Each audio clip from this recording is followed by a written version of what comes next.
Welcome to వి5 news. ఈ రోజు మనతో మాట్లాడడానికి పరిగి ఎమ్మెల్యే రామ్మోహన్ రెడ్డి గారు మనతో పాటు ఉన్నారు. ఆయనతో మాట్లాడదాం. నమస్తే అండి. సో చూసుకున్నట్లయితే ఇప్పుడు హరీష్ రావు గారు ఏదైతే సవాల్ విసిరారో, ఆగస్టు 15 లోపు మీరు రైతు రుణమాఫీ చేయకపోయినా 6 గ్యారెంటీలు పూర్తి స్థాయిలో అమలు చేసిన ఆయన అధికారానికి రాజీనామా చేస్తానని అయితే సవాల్ అయితే విసిరారు. సో దీన్ని మీరేమంటారు? దీన్ని గౌరవ ముఖ్యమంత్రి రేవంత్ రెడ్డి గారు స్పష్టంగా చెప్పారు, 15 ఆగస్టు కల్లా రైతాంగానికి ఇచ్చినటువంటి 2 లక్షల రూపాయల రుణమాఫీ తప్పకుండా చేస్తాం, దానికి కట్టుబడి ఉన్నాం, భగవంతుని మీద ప్రమాణ స్వీకారం చేసి చెప్తున్నాం అనే విషయాన్ని కూడా స్పష్టంగా చెప్పిండు. దానికి మేము 2 లక్షల రుణమాఫీ చేయగానే హరీష్ రావు తన ఎమ్మెల్యే సిద్దిపేటకు రాజీనామా చేయడానికి రాజీనామా పత్రాన్ని జేబులో పెట్టుకోవాలని చెప్పి మా గౌరవ ముఖ్యమంత్రి రేవంత్ రెడ్డి గారు స్పష్టంగా చెప్పారు. అదేవిధంగా తన మామ కేసీఆర్ను కూడా సిద్ధంగా ఉంచాలి బీఆర్ఎస్ పార్టీని రద్దు చేసుకోవడానికి. ఎందుకంటే వాళ్ళ మామ కూడా టీవీ9 డిబేట్లో చెప్పిండు, హరీష్ రావు సవాల్ చేస్తే మా ముఖ్యమంత్రి స్పందించలేదు అన్నాడు. నేను ముఖ్యమంత్రి గారు పక్కనే ఉన్నా, కొడంగల్ నియోజకవర్గంలో మద్దూరులో జరిగినటువంటి మన కార్యకర్తల సమావేశంలోనే ప్రెస్కు చెప్పినాడు మా ముఖ్యమంత్రి గారు, మేము 2 లక్షల రుణమాఫీ తప్పకుండా చేస్తాం, హరీష్ రావు నువ్వు ఇచ్చినటువంటి ఛాలెంజ్కు నువ్వు కట్టుబడి ఉండు అని చెప్పి ఆల్రెడీ ముఖ్యమంత్రి గారు దాని గురించి స్పందించలేదన్న విధంగా మాజీ ముఖ్యమంత్రి కేసీఆర్ గారు మాట్లాడుతున్నారంటే వీళ్ళ ఆలోచన విధానం ఎట్లా ఉంది అన్నది ప్రజలందరూ కూడా గమనిస్తున్నారు. అయితే తెలంగాణ ప్రజలను ఓట్లు అడిగే నైతిక విలువ అంటూ లేదు కాంగ్రెస్ ప్రభుత్వానికి. ఏదైతే 6 గ్యారెంటీలు అమలు చేయలేదు, ఏ మొహం పెట్టుకుని ఓట్లు అడుగుతారు అని చెప్పేసి బీజేపీ నాయకులు అయితే విమర్శలు చేస్తున్నారు. దీనిపై మీరేమంటారు?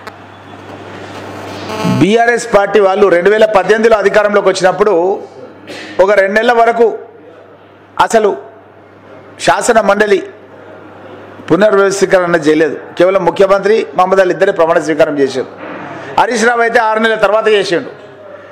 వాళ్ళు ఇస్తున్నటువంటి ఎన్నికల మేనిఫెస్టో అమలు అనేది అసలు ఎక్కడ కూడా చేయలేదు. వాళ్ళు ప్రజలందరూ కూడా తెలుసు. ఈరోజు వాళ్ళు ఎట్లా మాట్లాడుతున్నారంటే మాదేదో 5 ఏళ్ల పీరియడ్ అయిపోవడానికి దగ్గర వచ్చినట్టు, ఇంకో 2 నెలలు అయితే జనరల్ ఎలక్షన్ ఉన్నట్టుగా ఈ యొక్క బీఆర్ఎస్ పార్టీలో ఉన్నటువంటి ముఖ్యమంత్రి, గతంలో మాజీ మంత్రులు, ఎమ్మెల్యేలు మాట్లాడుతున్నారు. ప్రజలు ఎవరు కూడా దీన్ని జీర్ణించుకోలేకపోతున్నారు. మా ప్రభుత్వం వచ్చిన కొంతకాలానికి ఎలక్షన్ కోడ్ వచ్చేసింది. మా దగ్గర అయితే మహబూబ్ నగర్ చేవెళ్ళలో అయితే ఎమ్మెల్సీ కోడ్ ముందే వచ్చేసింది. ప్రజలందరూ కూడా అర్థం చేసుకుంటున్నారు. మీరు 10 ఏళ్ల పాలన చేయండి, కాంగ్రెస్ పార్టీ చేసే ప్రయత్నం చేస్తుంది, వాళ్ళు కొన్ని పథకాలు చేసిండ్రు, కొన్ని పథకాలు చేయబోతున్నారు అని స్పష్టంగా ప్రజల లోపల భావన ఉంది. కాబట్టి వీళ్ళు బట్టగాల్సి మీదేస్తే ప్రజలు ఎవరు కూడా నమ్మే పరిస్థితి లేరు. వాళ్ళు 10 ఏళ్లలో ఏం చేశారు? హైదరాబాద్ చుట్టుముట్టు ఔటర్ రింగ్ రోడ్ మేమే కట్టినాం, కాంగ్రెస్ గవర్నమెంట్ లోపల ఇంటర్నేషనల్ ఎయిర్పోర్ట్ మేమే కట్టినాం, మా శంకర్పల్లి పక్కనే కంది దగ్గర సంగారెడ్డి లోపల ఐఐటి హైదరాబాద్ మేమే కట్టినాం, భువనగిరిలో all India institute of medical sciences కట్టినాం. మరి వీళ్ళు ఏం చేశారు? వీళ్ళ ప్రభుత్వంలో ఒక్కటంటే ఒక్కటి చెప్పుకోవడానికి చేసిరా? రీజనల్ రింగ్ రోడ్ చేయాల్సినటువంటి అవసరం ఉండే, కేంద్రం వాళ్ళు నిధులు ఇవ్వాలి, రాష్ట్ర భూసేకరణ చేయాలి, మరి ఆ 2 కూడా వీళ్ళు చేయలేదు. కాబట్టి ప్రజలంతా కూడా ఆలోచిస్తున్నారు, వీళ్ళు కేవలం 2-3 నెలలనే ఈ విధంగా 5 ఏళ్ల కాల పరిమితిలో చేయాల్సినటువంటి విమర్శనం చేస్తున్నారంటే ప్రజలు ఎవరు కూడా నమ్మే పరిస్థితి లేరు. అందుగురించే వాళ్ళ యొక్క ఎంపీ టికెట్ తీసుకున్నటువంటి అభ్యర్థులు బీఫామ్లు ముఖ్యం వాళ్ళ కేసీఆర్ ముఖం మీద కొట్టి మా పార్టీలో చేరిన సందర్భాలు ఉన్నాయి. కాబట్టి ఈ పార్టీ జూన్ 13 తర్వాత బీఆర్ఎస్ పార్టీ అనేది టోటల్గా దుకాణం బంద్ అయిపోతుంది.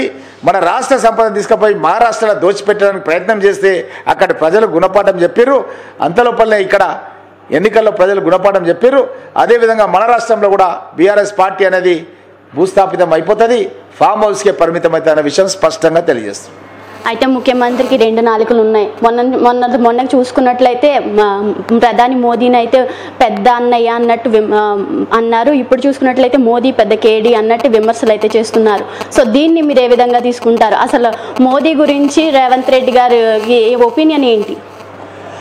హైదరాబాద్ కల్చర్ ఏంటంటే బాయ్సాబ్ అని మాట్లాడతాం. మేము ఎవరిదైనా సరే బాయ్సాబ్ బాగున్నావా, బాయ్జాన్ బాగున్నావా అంటాం.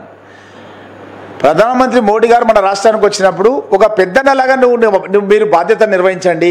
ఒక పెద్దన్న తండ్రి చనిపోతే అన్నదమ్ములకు కూడా ఆస్తి సమానంగా వంచిస్తాడు, తండ్రి బాధ్యత అన్న తీసుకుంటాడు. అలాంటి పెద్దన్న పాత్రలో మీరున్నారు, మా రాష్ట్రాన్ని పైన కూడా మీరు పెద్ద చూపుతో చూడండి అని అడిగిండు. అది తెలంగాణ యొక్క గౌరవప్రదమైనటువంటి భాష. వీళ్ళు ఈ విధంగా మాట్లాడడం అనేది చాలా తప్పు. కేసీఆర్ గారు ఇప్పుడు పార్లమెంట్ ఎలక్షన్స్ నడుస్తున్న టైంలో కేసీఆర్ గారు అయితే మాజీ ముఖ్యమంత్రి మనకి ఏదైతే 25 ఎమ్మెల్యేలు నా ఖాతాలో మా పార్టీలోకి వచ్చే వాళ్ళు ఉన్నారు, సో ఆ లిస్టులో మీరు కూడా ఉన్నారనుకోవచ్చా? బీఆర్ఎస్ పార్టీకి ఎంపీ టికెట్ తీసుకున్న వాళ్ళే బీఫామ్లు ముఖం మీద కొట్టిపోతుంటే అది ఒక మునిగిపోయే పడవ. ఆ పార్టీలో ఎవరైనా ఎమ్మెల్యేలు పోతారా? ఎవరైనా పోతారా? కాబట్టి అలాంటి ప్రశ్నే ఉత్పన్నం కాదు. బీఆర్ఎస్ పార్టీ దుకాణమే వచ్చే నెల 13 తారీఖు తర్వాత బంద్ అయ్యే సూచనలు ఉన్నాయి.